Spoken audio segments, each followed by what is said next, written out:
Hello! Now, if you're used to watching YouTube videos about cars, they're probably not about ones like this, are they? It'll be more the kind of supercar thing that, hi guys, what do you think about the exclusive new colour I've just chosen for my hypercar that you can't afford?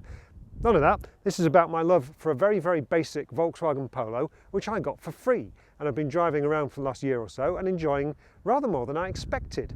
Why is that? Well, I'll tell you a bit more about that in due course, but let's first of all consider what we have here. It is a model year 2000 Volkswagen Polo 1 litre petrol. When it was new, it had about 50 horsepower. I don't know how many it's got now, but it's not many. I could kid you that the look of this car is all like some sort of scene rat look trendy thing, you know, the whole no hubcaps, the roof bars, all that kind of thing, but it's not really. It's just a very, very cheap, very, very basic car, which, as I say, I got for free. The story is that it was lurking on my street with 4 flat tyres covered in bird crap, and I got chatting with the owners, who are some neighbours, and they said, yeah, we kind of want to scrap it really, but we don't know how we go about that, so don't know what to do. Do you want it? And I said yes, and the next thing I knew, the V5 was in my hands and I owned the car. So I pumped up the tyres, I took it for an MOT. It probably cost me about 500 quid to get it recommissioned, 4 new tyres and just get it fluids changed and all that kind of thing. But with that done, it was mine, and it's been serving me faithfully ever since. Now, the reason I'm so enthusiastic about this car is it's about more than just being cheap transport, and it's revived my love of driving and cars, weirdly enough, despite all the kind of flasher stuff I usually drive on this channel and that you'll have seen me in before. Why is that? Well, I'll take you for a drive and try and explain a bit more.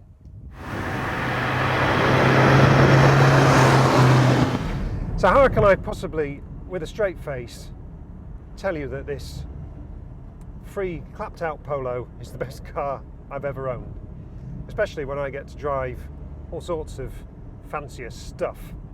I mean, let's look at it objectively. This car is rubbish.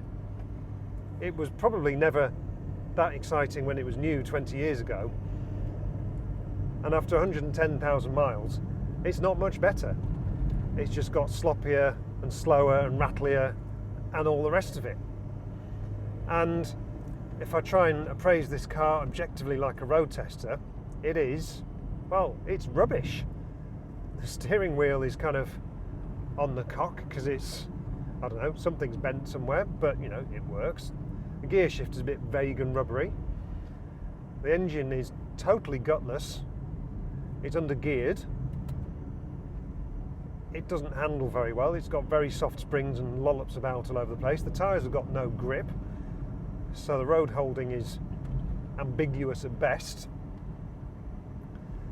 And it is conspicuously lacking in, you know, frills and toys and luxury items. I remember my kid got in it and said, Dad, what are these weird handles on the doors? And I said, oh, they're to make the windows go up and down. And he was like, oh, cool. He literally had never been in a car without electric windows. So, objectively, there's not much to like about this car. What could I say in its defence? Well, I quite like the cool purple dials that VWs of this era had. Seat fabric's kind of funky, isn't it? But apart from that, it's not much to write home about. And you know, there are character features like the check engine light, which has been ablaze all the time I've had it. A few people have had a look at it and kind of shrugged and gone, no, it doesn't matter. And you know, frankly, I've done a lot of journeys in it, and it's never missed a beat. Apart from the time that the brake stuck on the back, the handbrake did stick on, but literally the AA man managed to fix that with a hammer. So, you know, all things equal, it was not too much of a problem. And other than that, it's been completely reliable. So, yeah, objectively, it's not a great car. So why am I so kind of enthused by it? Well, I think the reason I love this little car is not, I don't love it as a car, I love what it represents. And what it represents is freedom, which when you strip back cars and driving to their absolute basics, that's really what it's about, isn't it? Because this free car, in it, I could go anywhere I wanted. And over the time I've had it, I've done drives up and down to Heathrow Airport from where I live up in the north of England. I've done road trips to Scotland with my bike in the back. Right now, I could put the seats down, fill it full of gear, go off to the Alps for some skiing, or go down to the south of France, get some sunshine, or whatever I wanted. Or I could just pop to the shops in it, or I could go to the pub, park it up in town, go for some drinks, get a taxi home, and then when I could be bothered, I could go back and get it. So it opens up the world like that, whether the world is the supermarket or, as I say, a biking trip up to Scotland or whatever. This car, which cost me no money at all apart from that recommissioning in the first instance, lets me do anything. And that, when you strip it all back, is what cars are about, or should be about. We get bogged down in all the kind of posing and the horsepower and the exciting stuff, but as I say, if you really take it back to brass tacks, that's what driving is about. And in terms of what this car actually costs me, I've figured it out with the tax and insurance. I think it costs me £10 a week, which is the equivalent of 2 trips into the local town where I live and back on the bus. So 2 days bus fare is enough to break even on this car. And that to me is just amazing. And in an age where we kind of celebrate exclusivity and all the rest of it in cars, what this car to me represents is inclusivity, because anyone with a driving licence and a few quid and a bit of luck could find a free car like this, or a very cheap one, and enjoy a similar level of freedom. And without wishing to get all philosophical about it, that's really important, isn't it? So for instance, if I want to go to London, where I live, it's about 200 miles. My options are I could get a train, it might cost me a few £100. I could fly, I could get a bus. But all of those involve fitting in with somebody else's timetable and spending quite a bit of money, don't they? Whereas the little Polo, if it's got a full tank of fuel, it'll get me down the motorway. It's pretty quiet and refined. It'll do 45 to the gallon there and back. And I can choose when I would go. I can choose what route I go. I can choose where I stop along the way. All that, it's just complete freedom. And as I say, that outweighs way more than the kind of pose value or anything else like that.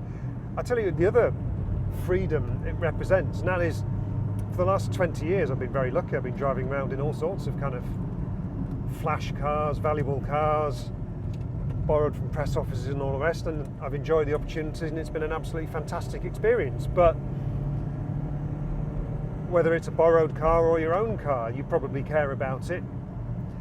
You kind of forget how much that puts upon you in terms of worry. And this car completely liberates you from any sense of worry about things like whereabouts in the supermarket car park you leave it to avoid idiots clattering it with their doors, whether you're going to curb it when you park it, whether you need to wash it every week, whether you need to spend loads of money on expensive waxes, whether you need to use the 2-bucket method to wash it and all that kind of stuff. I've not worried about any of that since I've had this car.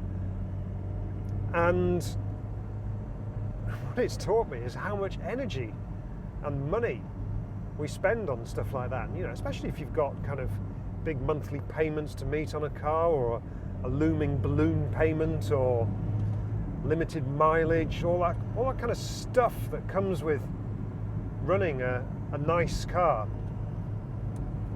It's not a worry. It's completely off your radar, and that is, liberating in the literal sense. The other curious thing about this car is it's kind of taught me quite a lot about my driving, and that's weird because, as I say, it is rubbish. But what I enjoy about driving this car is that because it's slow, because it doesn't have a lot of grip, because it handles pretty appallingly. What speed you do have is precious, and maintaining that along a twisty country road like this, yeah, it's not as fun as perhaps my Mazda MX-5 or the kind of flasher cars that I get to drive in, but there's a satisfaction in it in a different way. It's all about momentum is precious. You really have to earn it, and keeping it is a real art. And it's, I say, it's not the kind of conventional enjoyment from driving a nice car, but learning how to get every last little bit of grip out of the tyres, because there's not much, especially in the wet.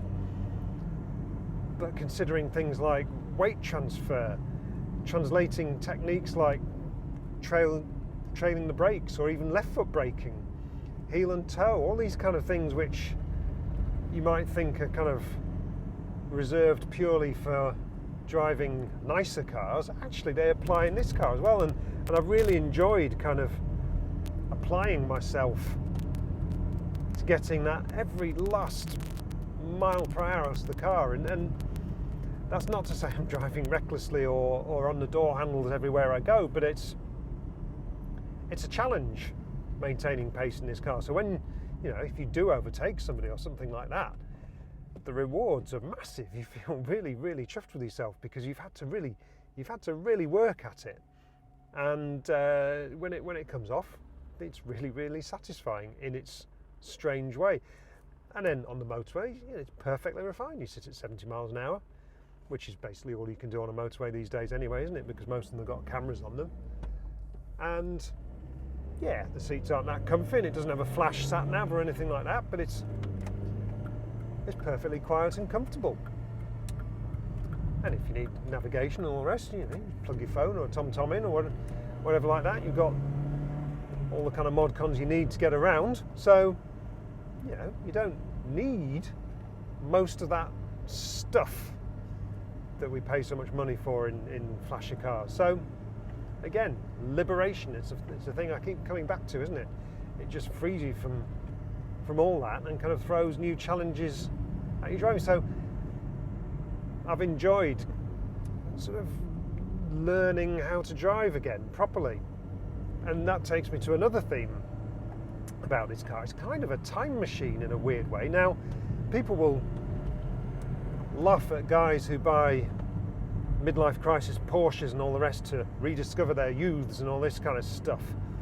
That's nonsense. If you really want to feel young again, buy a car like this, because driving this Polo, it makes me feel 17 again. It kind of takes me back to borrowing my mum's Cinquecento and driving off with my bike in the back and seeing the world and all that kind of stuff. It takes you back to that first sense of freedom when you get your license and all of a sudden the world opens out in front of you and you feel like you can go anywhere. That's the feeling that I get from this car, and that's why I've kind of fallen for it as much as I have. And yes, weirdly, this free little Polo that I rescued from under a tree, because of the freedom and the mobility it has given me, it might well be the best car I've ever owned.